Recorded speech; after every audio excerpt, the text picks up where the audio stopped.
Hi, everyone. Thank you for joining us today for another episode of STEM Girls Virtual. My name is Emily, and I'm here on behalf of Cincinnati Museum Center. On this show, we talk about different careers in the STEM fields, those fields being science, technology, engineering, and math.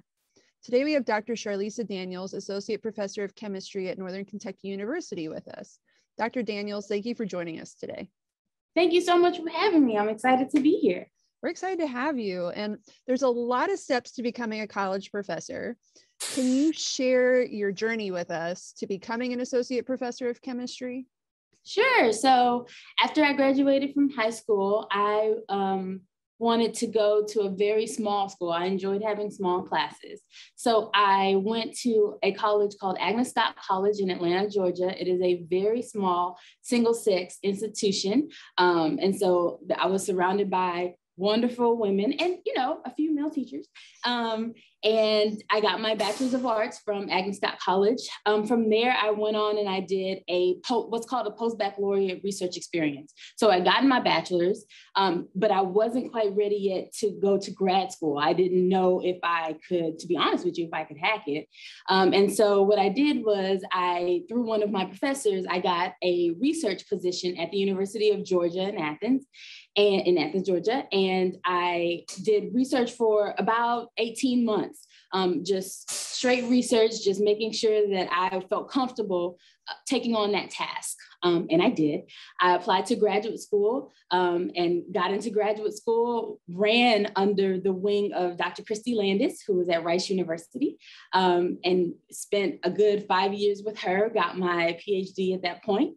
From there, I ran to another maven of chemistry, Dr. Michelle Bushy, at Trinity University in San Antonio, did wonderful research with her for 2 years as a postdoctoral associate. And from there, I got the position here. I landed the assistant professorship here at Northern Kentucky University, and about a year and a half ago, achieved tenure and am now an associate professor. So big party. Yeah. Yeah, no, that's awesome. Yeah, tenure. Can you explain what tenure is to folks that might not understand the significance of that? Sure. So there's about a 5-year period where you sort of prove that you're worth your salt, right? So at a place like Northern Kentucky University, you want to prove that you can teach well. Our students are our main focus. And so we want to make sure that we can teach them the ins and outs of chemistry, right? At whatever level that we are trying to achieve with them. So for instance, I teach general chemistry labs, which are sort of when people first walk into a chem lab on a collegiate campus. And then I also teach physical chemistry, which is sort of the last class that they take as a chemistry major. And so I have both sides of the spectrum to accommodate. And so being able to show that I had grown in my teaching is one thing. Doing research, being able to have a research program, further that research program, prove that you can get results, prove that those results are worthy of external eyes, knowing that the world cares about your research, that kind of thing. That's another part of it. And then the third part is service, being able to serve either our students or our colleagues throughout the university in various ways. The ways I chose were through outreach, so through our students and through high school and middle school students as well. So being able to show them the joys of chemistry, or what I think are the joys of chemistry. And then I also serve my colleagues in what's called the benefits committee. So literally like health insurance, all that good stuff. And then there are also some internal benefits, some internal pots of money that professors can apply for to help them further their teaching, their research, or their service so that they can then achieve tenure. Or if they have already achieved tenure, they can keep growing, right? Yeah. Yeah. So thank you for explaining what tenure is, because some people might not think about what tenure signifies and everything. And we already, discussed slightly you being a professor of chemistry, but could you stop for a moment and tell us what is chemistry? Oh, so easy question. What's chemistry? I love and loathe this question. I love it because I love talking about chemistry, but I love it because I always sometimes offend one of my other colleagues in the STEM realm. But I think chemistry is the breakdown of life. I think chemistry is understanding to one of the smallest points, right? An electron, a proton, and a neutron, understanding how they come together, how they sort of cohabitate in what we call an atom, and how that works. What does that mean? And then once we have an atom, how does that atom interact with other atoms to make a molecule? And then how do those molecules interact with each other to make our world, right? How does that manifest itself in something as simple as a sapling or a tree? How does that manifest itself in something like plastic? How does that manifest itself in something like our bodies? How does that manifest itself in something like the air, in our cars, in our everything, right? Everything that you touch is there because it's a collection of matter. It's a collection of atoms. How do we understand those things? That is the basis of chemistry to me. And so understanding how those things work together for the betterment or sometimes for the detriment of life is a big part, a big pinnacle of what chemistry is to me. And that's what I wanted to know about when I decided to enter the field. Yeah, just as you're talking, it's, chemistry is literally everywhere. Like the office I'm sitting in is full of chemistry. You cannot escape it. You cannot escape it. Yeah. So, and there are different types of chemistry. Can you maybe share, there's about 6 different branches, correct? There are, yes. Yeah. Could you maybe tell us a couple of those branches? Maybe ones that folks may have heard more than others. I don't know. Sure. So I will probably I like to talk about the 5 branches. Sure. There is a 6th branch. It's the chemical engineering. I leave that to the engineers. So the 5 branches of chemistry that my students most likely will interact with, their first one I will talk about is organic chemistry. And so organic chemistry is kind of what Hollywood has given you an idea of what a scientist does, right? Coming in, pouring things, there's fog, there's smoke, you build something, flubber pops out of a flask somewhere. I don't know. Right? Best movie, Flubber. It's on Disney Plus. If you haven't seen it, one of Robin Williams's best. Yes, exactly. So the Nutty Professor, Eddie Murphy or Jerry Lewis, right? Those are the types of things that Hollywood has sort of put together as what an organic chemist kind of does, right? So an organic chemist will build molecules, most likely from carbon, hydrogen, and oxygen. And then there's a few other non-metallic atoms that they will play with as well. But they're trying to understand what those atoms, when they're connected in a certain way, what they do and how they work and how they can help or at least stop some bad things from happening, right? So either help along or at least cease bad things from happening, or even understanding how bad things may happen, right? So on our faculty here, we have one of our researchers works with breast cancer. One of the molecules, she's an organic chemist, and she's trying to understand breast cancer. And so she has to understand the bad part too, right? So not just the good part, but the bad part too, in order to understand how to stop the bad part.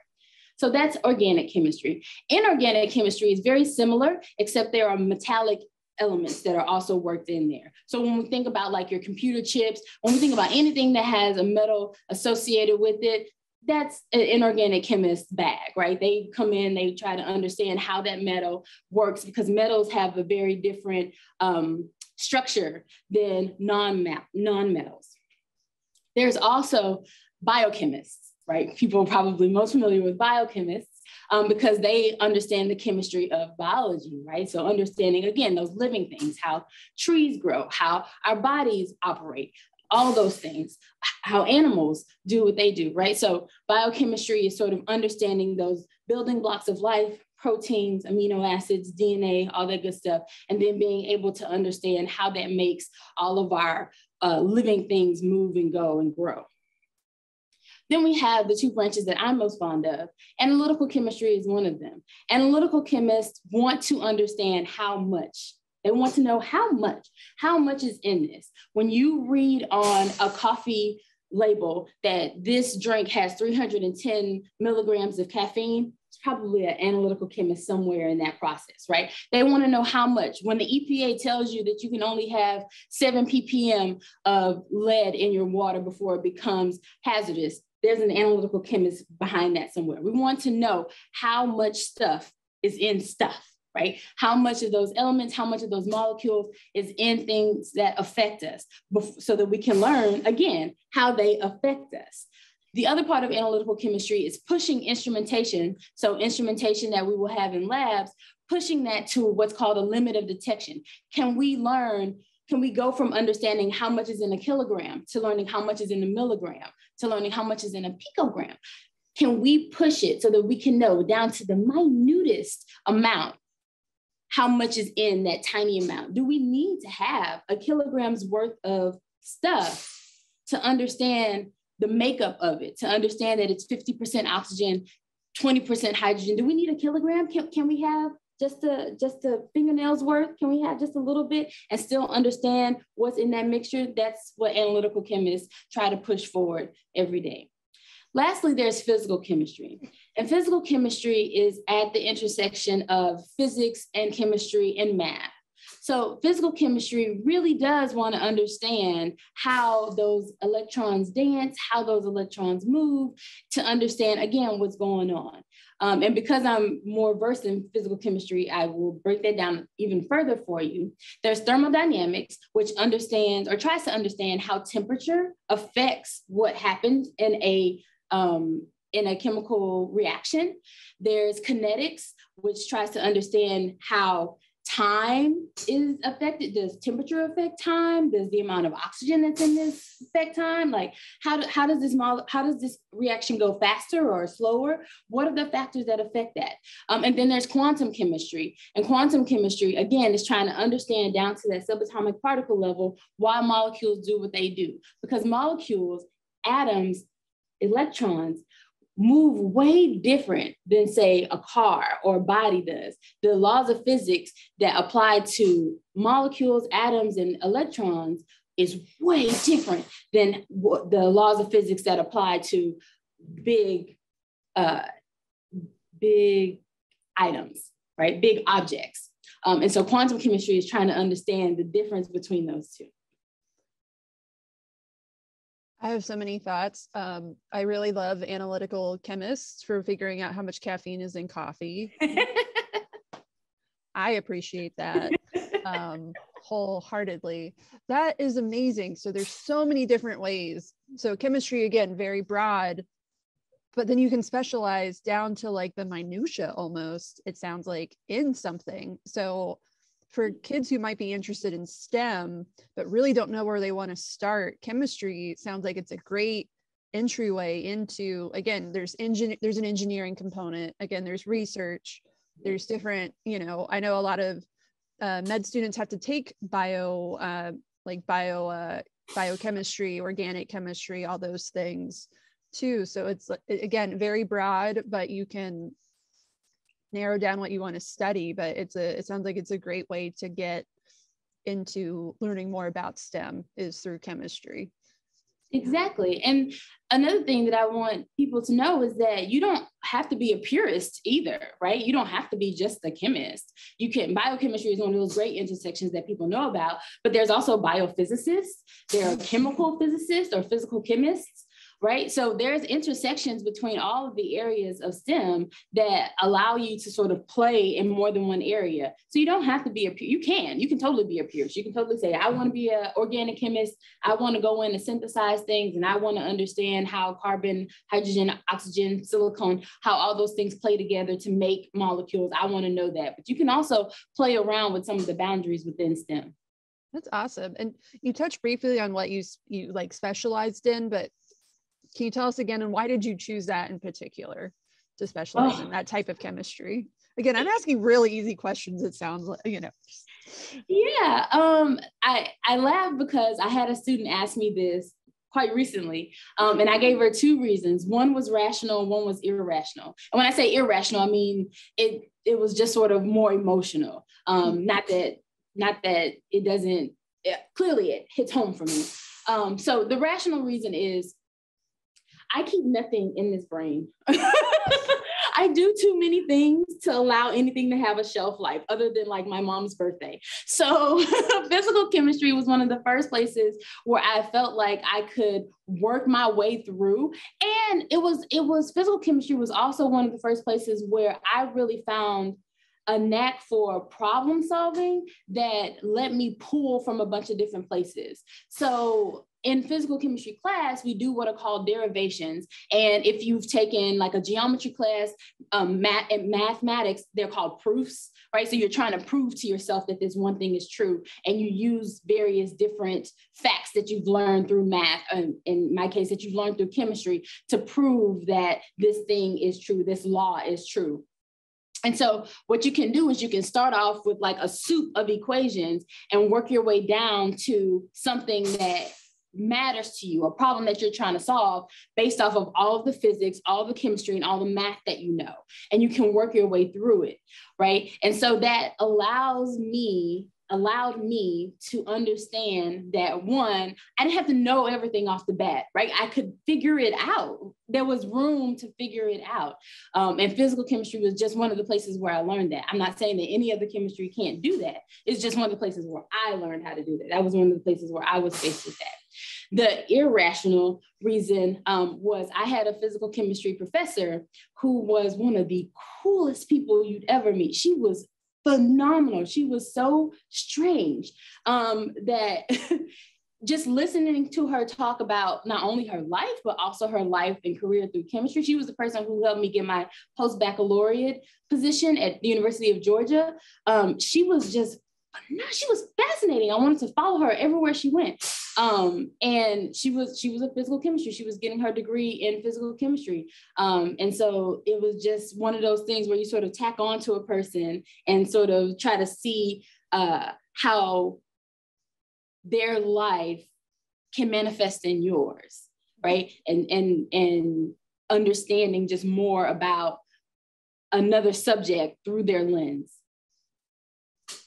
No, I totally get the irrational or emotional one. Yeah, I mean, I think having teachers and professors that can have that big of an impact on you is amazing. And it's amazing that they go in and teaching others because they leave a lasting impact. You know, I still remember my favorite high school civics professor or teacher years and years later, and I'm very grateful for him. So it's amazing that, you know, there are people out there who can leave that kind of impression on their students, and in a way they're giving back and creating, you know, more awesome professors who it's cyclical. So that's really neat. Yeah. And I guess I should backtrack for a minute. So have you always been interested in STEM? Maybe chemistry in particular, or was there a point maybe in high school or something where it clicked? So it's a tough question to answer, and I'll tell you why, of course. So my mom only had girls. My mom had 2 girls. And I remember when I was in like high school or so, I asked her if she ever wanted a boy. And she said yes and no. Yes, because she wanted a boy, but she knew that if she got a boy, she would push him to be a pilot. For some reason, she wanted a fly boy. She wanted a boy to fly her around the world. But the no was because she also wanted her children to have choices. But it's interesting because I don't know what made her do it, but she enrolled me in what was then called a science, math, and computer magnet elementary school. So from elementary, I've had more and advanced courses in math, science, and computers. So it wasn't called STEM. I'm so old. It wasn't called STEM back then. It was just sort of a emphasis on science, math, and computers. And so I guess it just kind of clicked, right? Like I really did enjoy my computer classes. I really did enjoy my math classes, and I really did enjoy my science classes. And then on top of that, I had more of them to get through. Middle school was great. High school was awesome. I did tack on to, again, 2 other chemists in high school. My first chemistry teacher, she mirrored me in the way that she was also a dancer. I grew up being a dancer. And she was like the head of the dance team, and she was like loud, and she like danced out her chemistry and like used her body to illustrate things. And so I was like, oh, this chemistry thing, I get it. Like I can see it, I can understand it, I can feel it, I just interface with it so much more. And then the second, my AP chemistry teacher, she was not only a really great teacher, but she also had her summers where she did research. And I was like, well, that's so interesting. So you mean you don't have to just have one job? Like you can do many things? That's fantastic. And so like she taught me a lot about, again, the way that chemistry can sort of manifest itself in different ways. So not only can you be a teacher of chemistry, you can also be a doer of chemistry. I want to kind of be a doer of chemistry. That's kind of awesome. And then on to undergrad, where I met that one chemist that I talked about, my physical chemistry professor, but also a whole bevy of other people as well. And I should also say that in middle school, I had a very impactful math teacher as well, my 7th grade math teacher, very stern woman, that like you not play in her math class. But I wanted to be able to communicate math the way she did. Now I recognize that woman had been teaching for like 20 years, but still it was just sort of the way that she could explain and talk about math that was like, I wish it was always this easy, right? Like taking calculus wasn't nearly that easy. I wish that people had the ease of talking about math that Mrs. Haynes did. That would have been phenomenal. Yeah. And I picked up on that a lot of these teachers were female. A lot of them were female. A lot of them were Black. Yeah, that's awesome. And I love the shirt you're wearing, Black Scientists Matter. I think it's really great that we're going to talk more about mentorship in a little bit. But I think it's really great that from a young age, you were getting introduced to women who were what we now call STEM, teaching those. They had studied them and they were leaving impacts on future generations. I just wanted to say, I think that's really awesome that, yeah, you know, that they were paving this way for others. Exactly. Yeah. So jumping gears or switching gears a little bit, you're also a member of Syntax, the Cincinnati chapter of the American Chemical Society. Can you tell us what ACS is, and can students join ACS? Sure. So the American Chemical Society is the professional organization for chemists. It's the premier one in America. There are also a couple others that I can talk about as well. And it's sort of a bevy of resources for chemists at any stage. So even before you consider yourself a chemist, you can be a part of the American Chemical Society. So at undergraduate institutions, there are student affiliates of the American Chemical Society, which we call SACS, SAACS. And so that is a place where, again, before you sort of really consider yourself a chemist, before you've gotten your degree, you can get a bevy of resources that help you with understanding how to interview for a position, understanding how to get help in your courses, whether you're at school or sort of especially now in a more virtual world, getting funding to go to ACS meetings. So twice a year, the ACS has meetings on a national level, and then once a year, a region will have an ACS meeting. So you can get funding to help you go there. You can get scholarships to help you through school. And those often come with a research component as well to help you get into a research lab. So there's a bevy of resources for students. And then that continues as you grow in your chemistry career. There's a bevy of resources for what's called the younger chemist. We have a younger chemist committee. We, of course, have diverse committees at the ACS. We have as you sort of get older in your career, there are other committees that address those issues as well. There are committees that address what industrial chemists are going through, what chemists in academia are going through, what chemists that work for the government are going through, all of those things. And so it's a huge just umbrella of resources that are available for chemists at sort of every step in every pathway that they've gone through. And again, they have those branches, they have those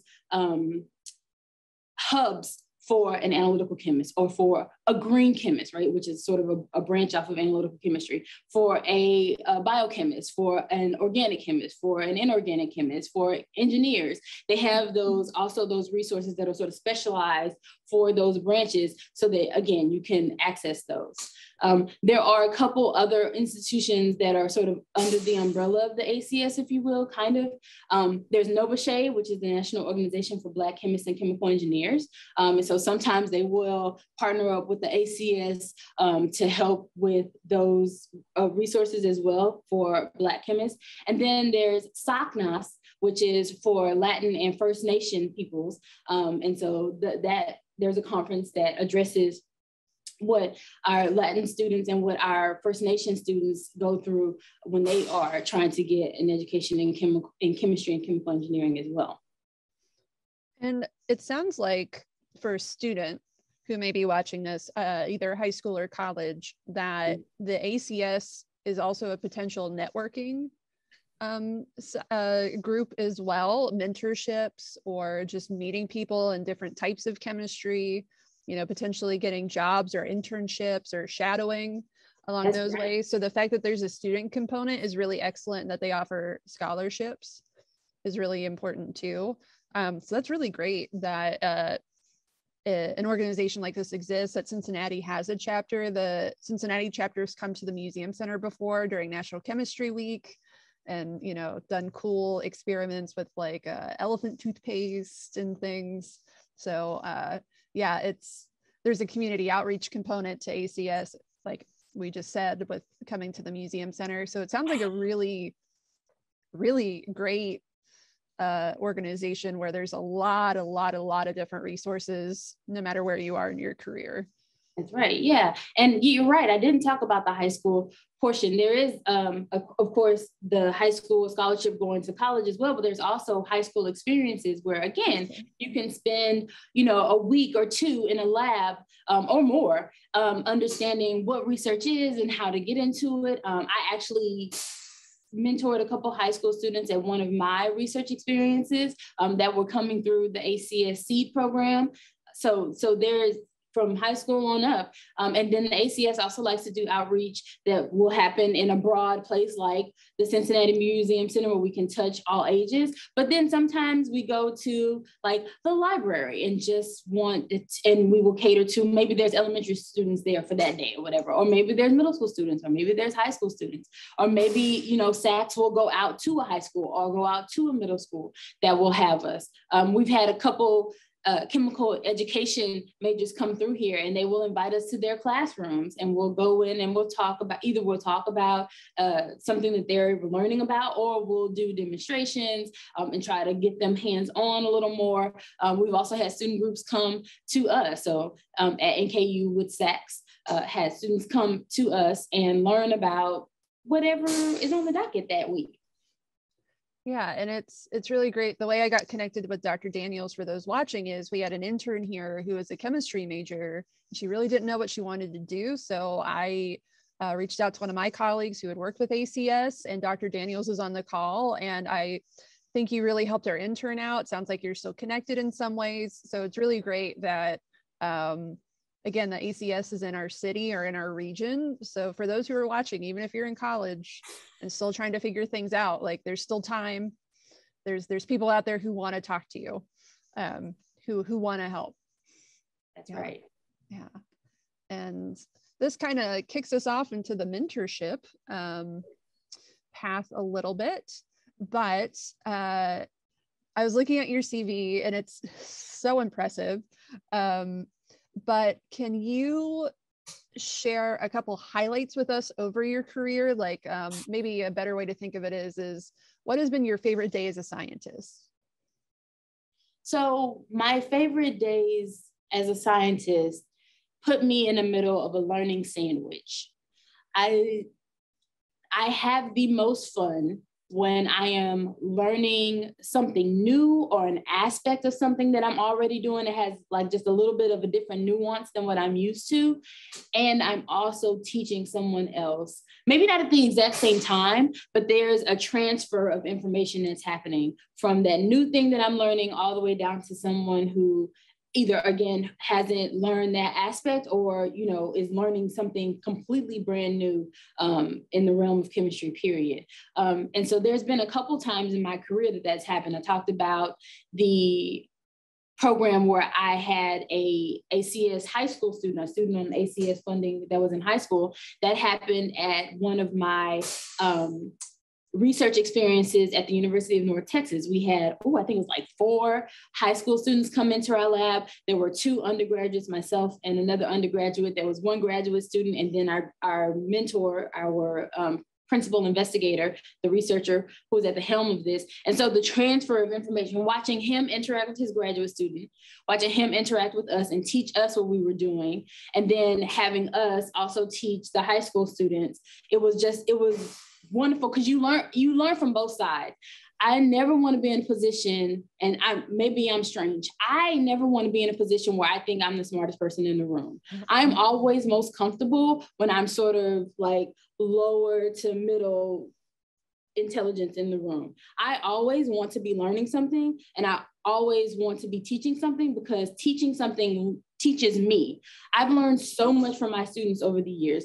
Even in my first couple years were kind of rough, because it was like I was new to teaching. I was learning so much about who I was as a chemist and who I was as a teacher through those students, like reflecting back off of me, right? Mm-hmm. So I think one of the favorite times that I have as a chemist is when I'm getting that from both sides, when I'm getting that from somebody who's teaching me something, and when I get it from somebody who I am teaching, who is also teaching me something. That is such a great way to think about just anywhere in your career. Still teaching others and still learning from someone else, and combining that.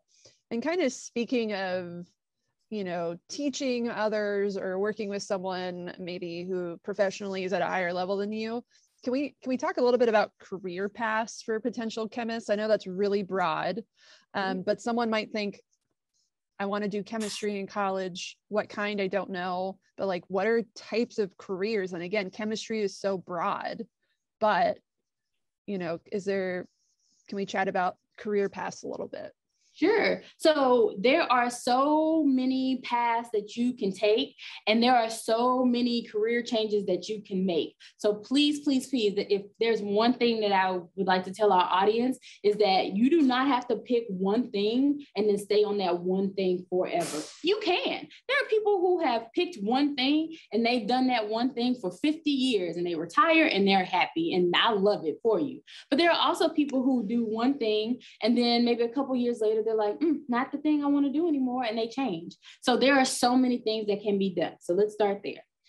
So like I said, chemistry is everywhere, right? So you could, if you want to be an industrial chemist, which is someone who does not work in an academic setting, but works for an industry, a company, you could go anywhere from, makeup, right? Makeup, hair products. You can go to textiles, dyes. How do we get this color purple? Do we want a lighter purple? Do we want a darker purple, right? Dyes and fabrics, materials, gas in your car, or any other products that come from petroleum. So plastics, like natural gas, all of that.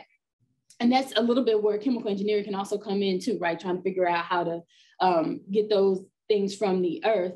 But literally anything, look around yourself. Some chemists had their hand in whatever you're looking at: paint, plastics, glass, anything, everything, food, drink, all of that. A chemist had their hand in some aspect of every part of your life. Pick your favorite part. There's even consulting chemists. So there's even chemists that help consult to try to, again, minimize damage, hopefully, to the earth. So there are chemists that say, if we have that much waste, maybe we should do this with it, right? Or maybe we should do this so we don't have that much waste, right? So consulting in that way. You're even something as a bigger dream as the movies, right? Somebody had to show. Now, don't get me wrong, superheroes defy the laws of physics and chemistry all the time, but some of them do consult a chemist or a physicist to help with what's going on. Some of these TV shows that you see, like Numbers, or what's another one? Sherlock Holmes, the Sherlock Holmes show that was on with Lucy Liu.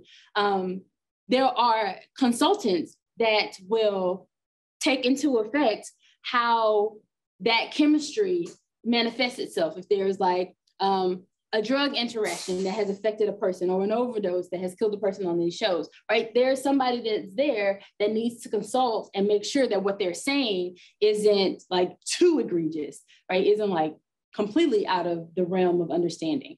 So there are so many pathways. You can work for the government, right? Somebody's got to be able to help us with our defense systems and help us with, again, the EPA and understanding how much of something is too much or too little, right? So there's working for the government as well. And then there's also still working for academics, whether you want to be a professor, whether you just want to be a lecturer, whether you want to be an outreach person. We have a center here on campus that has a very broad outreach program, and all of the people that work for them are scientists of some sort. We have a couple chemists over there, biologists, right? They're scientists of some sort in order to, again, get that outreach out into the community. So you can use it to, again, be sort of a doer. You can use it to be a teacher. You can use it to reel people in, all kinds of stuff.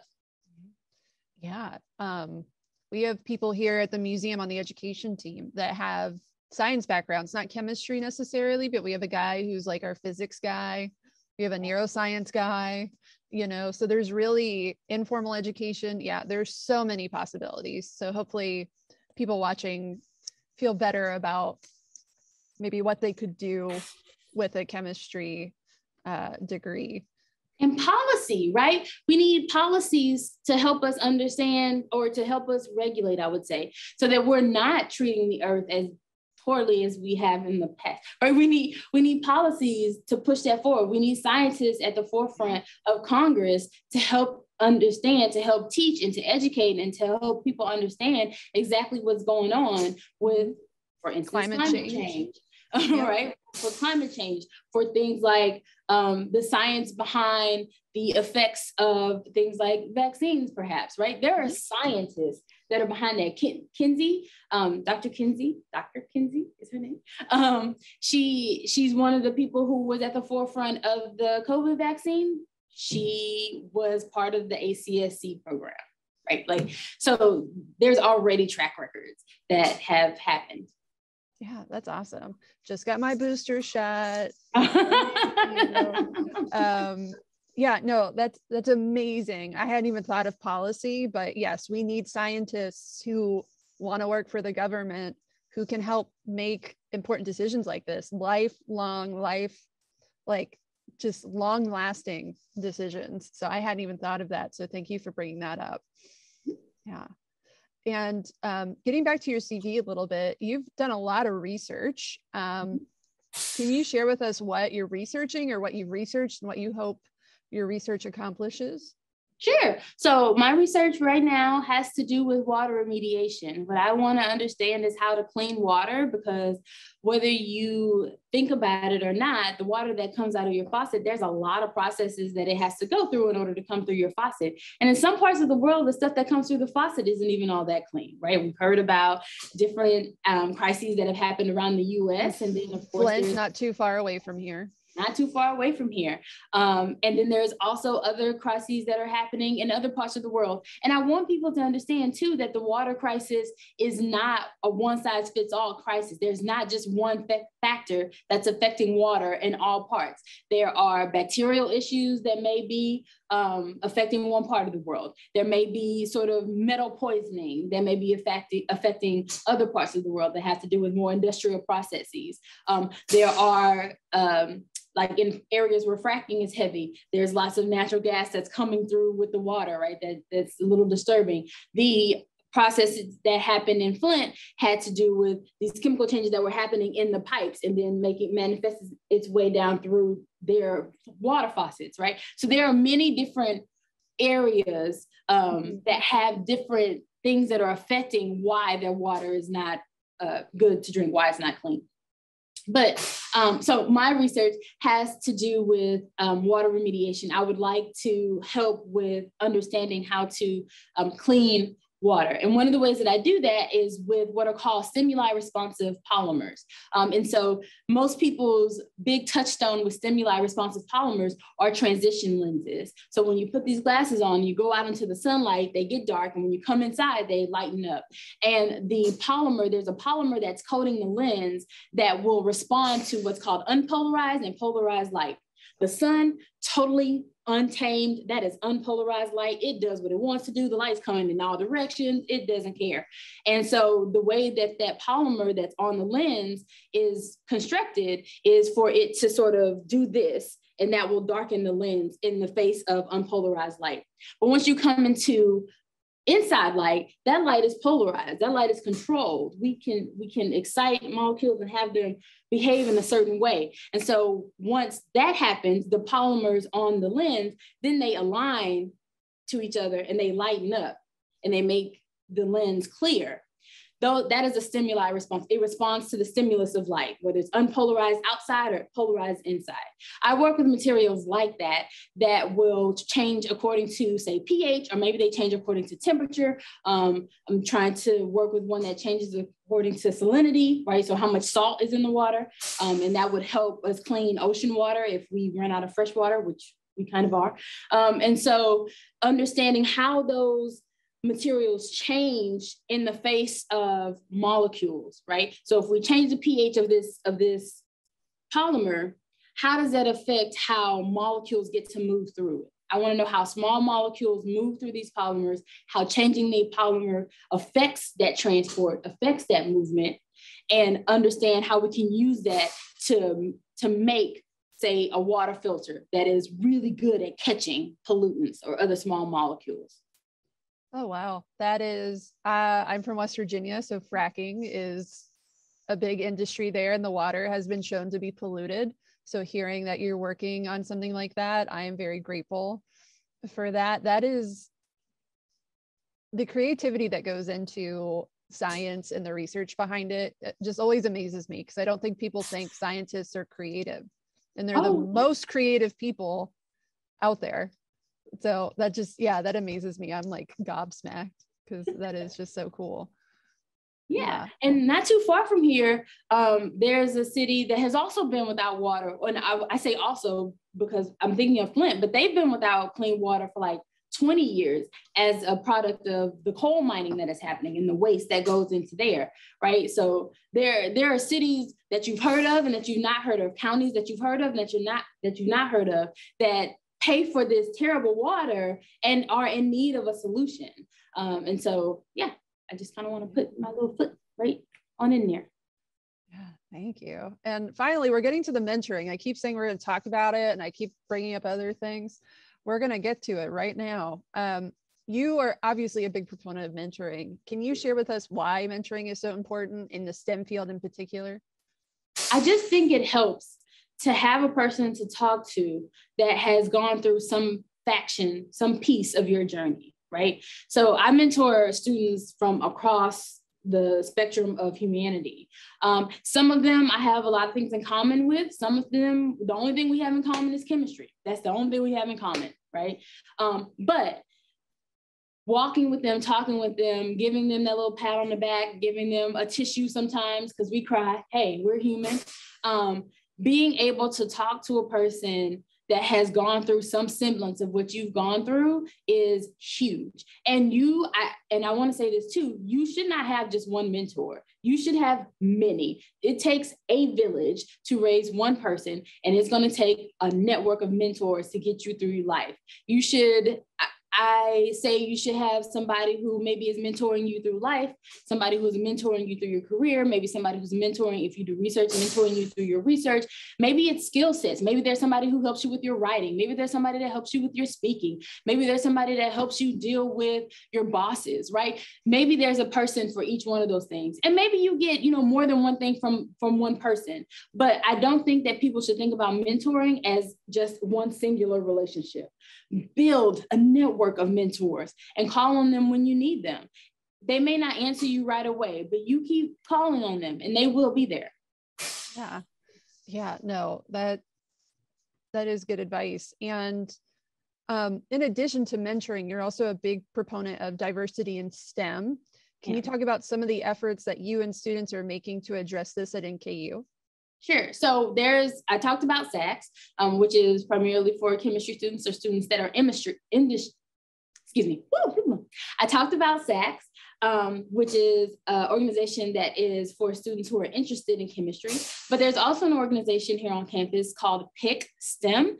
Stands for Promoting an Inclusive Community with Kindreds in STEM. And it is sort of an umbrella STEM organization that is for underrepresented groups in STEM. So that includes not only racial diversity, but that also includes gender diversity and sexual orientation diversity, and also ability diversity, right? So all of these groups that have somehow been excluded from maybe society, but also from STEM, we want to get them together and tell them, it is okay. We can make it through. We can get through. And STEM needs us. Whether STEM knows it or not, STEM needs us. They need our perspective. They need our experiences. They need our backgrounds in order to poke holes in the solutions that they have set forth. Maybe those solutions aren't a solution for everybody. Can we make that solution more inclusive? Can we see that solution from a different perspective? Can we see how this solution may harm people of a certain nationality, of a certain socioeconomic background, of a certain regional place? Can we see how these things can be bettered through the lens of other people who have come from those places? Yeah, no, that is so important. Yeah, to just have other people's perspectives when you're trying to problem solve. Exactly. Yeah. What do you think could be done to help increase diversity in STEM students in various college majors? So much. And just pick one and do it. Right? So one of the things that can be done at the college level, I think, is just to sort of promote that inclusion. Maybe you're not always talking about the same scientists over and over and over again. Maybe you start looking into, hey, what mathematicians are doing this math right now? What chemists are doing this chemistry right now? What biologists are doing this biology right now? Because I would wager that it's not still old white German men, right? Like, I would wager that there's probably some younger people, there's probably some people of color, there's probably some people across the spectrum in terms of not only queerness, but also in ability. And there are some of those examples in history too, there are, but I also want people to know that the story is still being written. How these concepts are being presented and used to further the forefront of STEM is still being written. And there are all kinds of people that are putting their hands into that. And we need more of that. We can't have any less. We need more of that.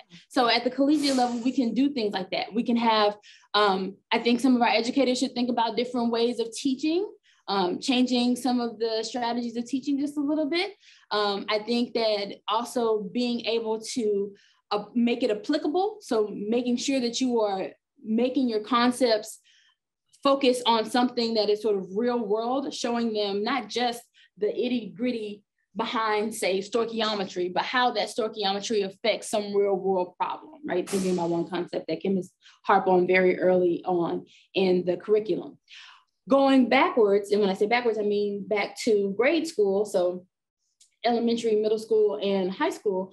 I think thinking about, again, how we communicate that science to students and how we communicate that math to students is something that we should really think about, how to make that connection just a little bit stronger, right? I talk about math a lot because math is the language that connects all the STEM fields. You're going to do some sort of math through all of this, right? Through biology, through chemistry, through physics.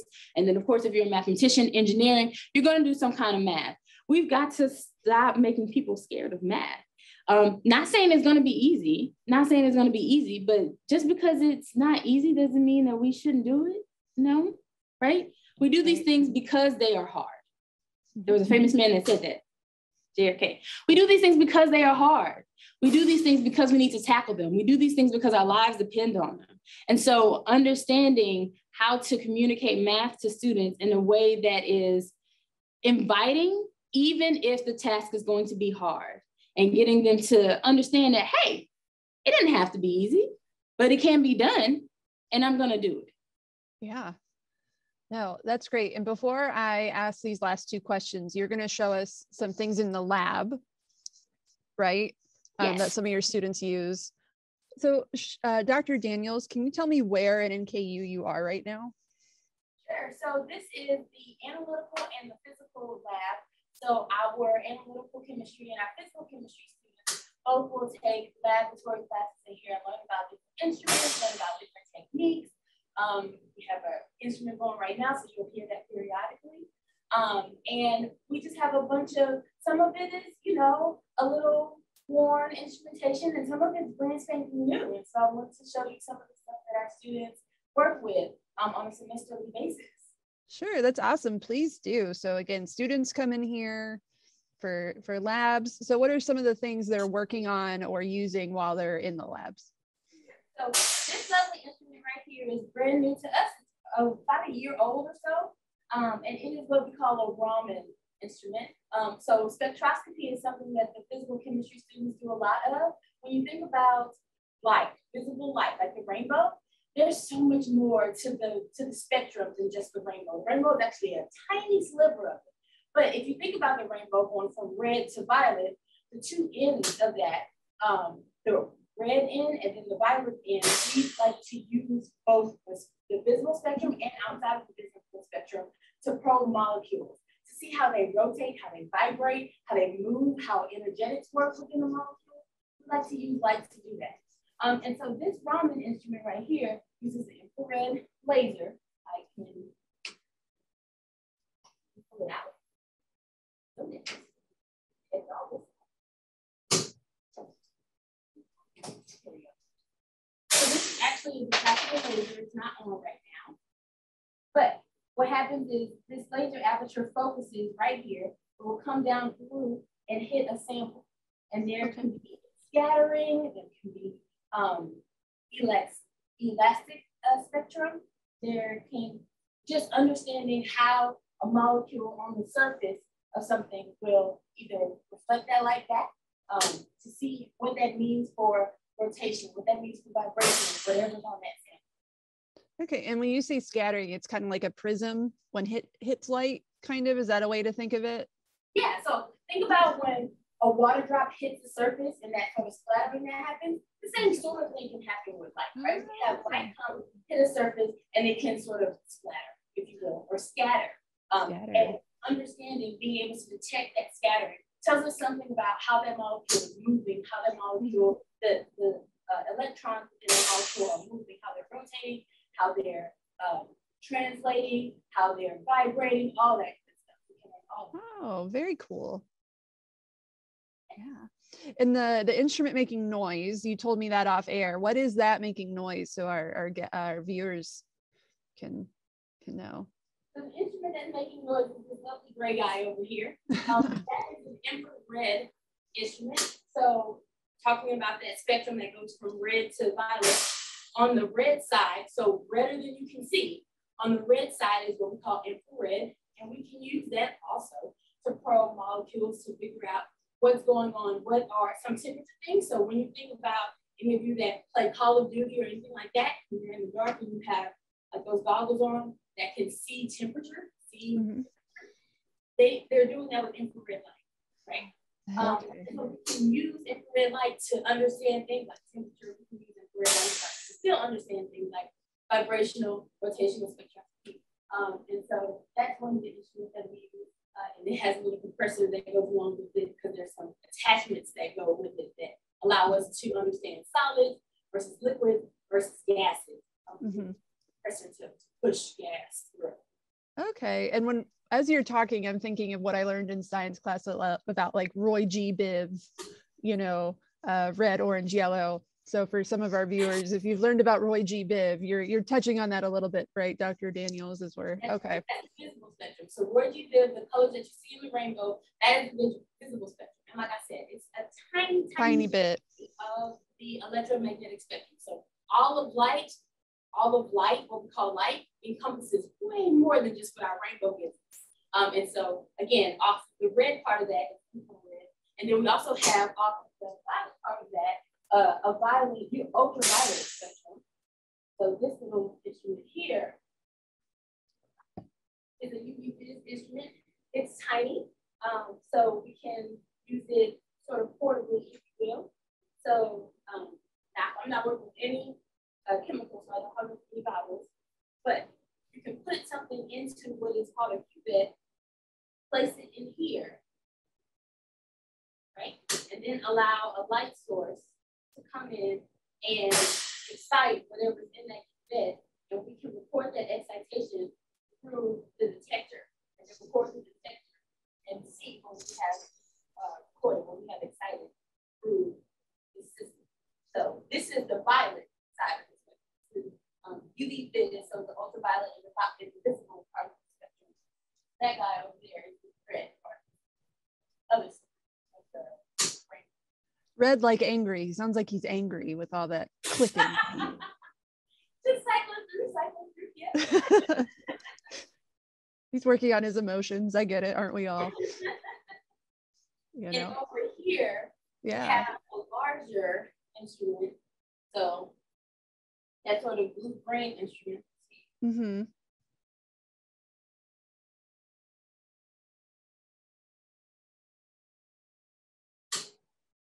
Over here, we have just a more sophisticated UV vision. So this is one of the attachments that goes inside of this area here. So you can see that same thing, cuvette goes inside. This side is just a little bit more sophisticated. One of the sophisticated pieces that goes with this is that we can use a water bath to change the temperature of what's in our cuvette. We can make it colder, we can make it hotter. That can tell us something about, again, how much energy it takes for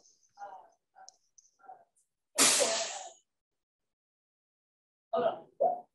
Okay. This instrument is just a more sophisticated version of the UV vision. So again, working in that violet and over spectrum. So within it is attachment. One of them is like this. So again, same thing. We have a cuvette that we can put in here. It just goes into this bigger, more sophisticated instrument. One of the more sophisticated pieces is that it can be controlled by chemicals. So we can make this cuvette or what's in the cuvette hotter, or we can make it colder. We can understand more about the energetics of what's going on and a chemical reaction. So just making it hotter, making it go faster. What does that do? We can probe questions like that and understand more about what's going on in some of our chemical reactions. Use this to understand things like that. Oh, that's so cool. And it's really neat that NKU has a lab with this type of equipment in it for students that normally use this lab. Are they upperclassmen, lowerclassmen, a range of just depending on the classes they're taking? So this lab is mostly used by, well, actually I would say this lab is mostly used by sophomores on up. So analytical chemistry can be taken by someone who is a sophomore in college. And then physical chemistry is normally taken by seniors, but they also take it if they have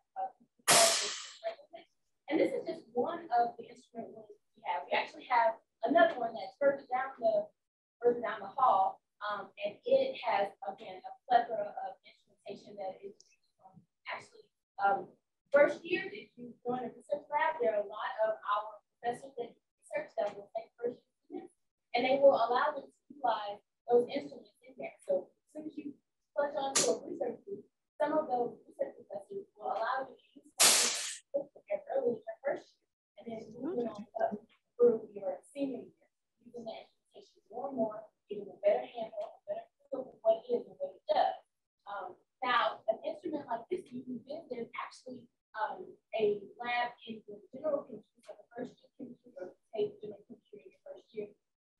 You can utilize a version, so it's kind of in between this guy and the little guy. There's a version of this. So you get your hands on instrumentation as early as general chemistry. And so we like to have our chemistry students, again, feel, learn, see what these instruments can do and how they can Yeah. And also just to get that hands-on experience early on, to one, make sure they like doing this. Two, do they want to work in a lab one day?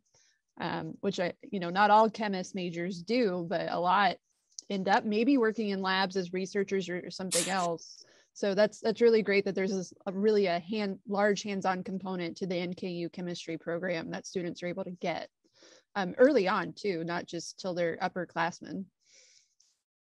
One of the other instruments that our upper-class students use, and actually, again, I'm going to say some of our sophomore students use this in organic chemistry. You can take organic chemistry normally as early as your sophomore year, unless you come in with more chemistry credit. This is computational chemistry. So this has nothing to do with putting wet chemicals on the surface. It has nothing to do with any of that.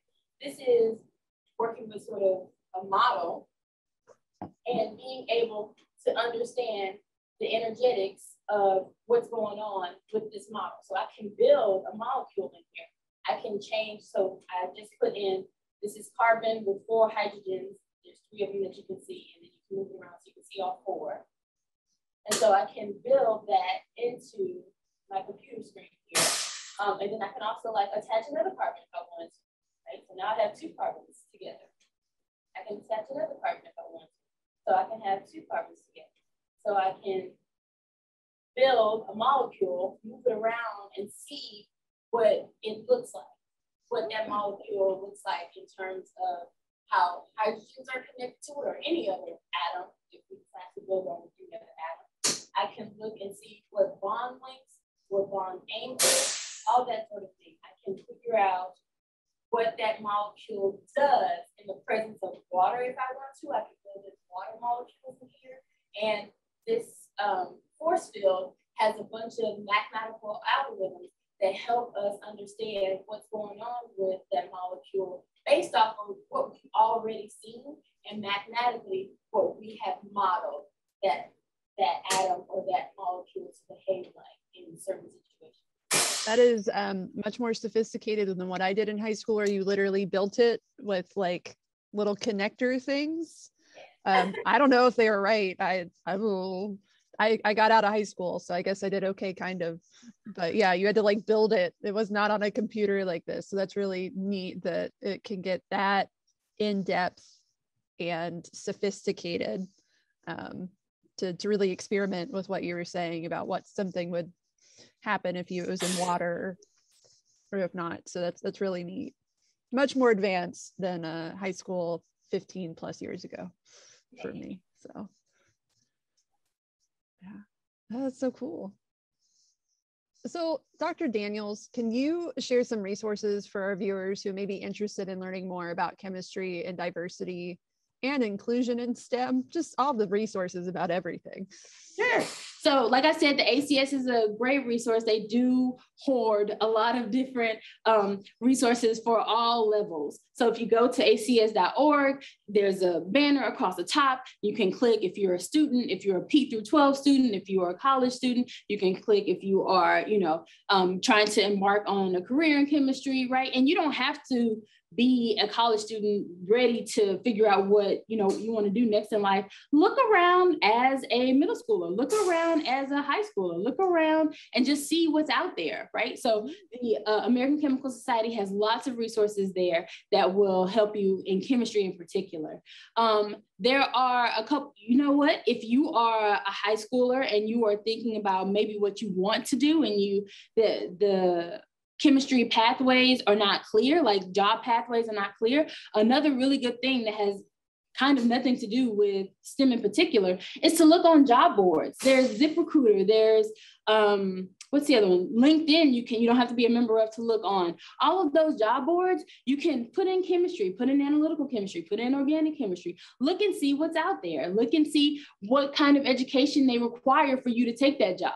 Some people are only needing associates to do a certain job. Some people, they want you to have a master's to do a certain job. Look and see how far you need to go in order to get that far, to get where you want to go, right? Look and see how much they pay that person. Just look and see what kind of quality of life you may have. So there are some resources that you can use that are sort of outside the realm of STEM. And then, like I said, ACS you can totally use.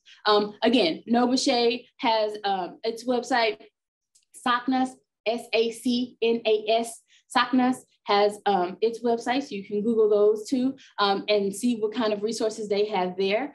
There's chemical engineering and news. In the back of that, there are all kinds of resources. And again, they go from academia to industry to government, all kinds of things.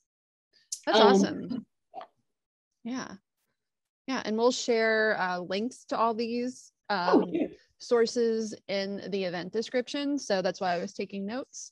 Cool. So they'll all be in there. And my last question for you, Dr. Daniels, is what advice would you give to young women and girls who may be interested in pursuing a career in a STEM field or studying a STEM field? My number one advice is to ask questions. And I in particular don't care if you ask them in private or if you ask them in public, but you should be asking questions. You should be asking questions at almost every turn. Now, use your social graces to know when you're, being a bit much, but you should be asking questions about the material.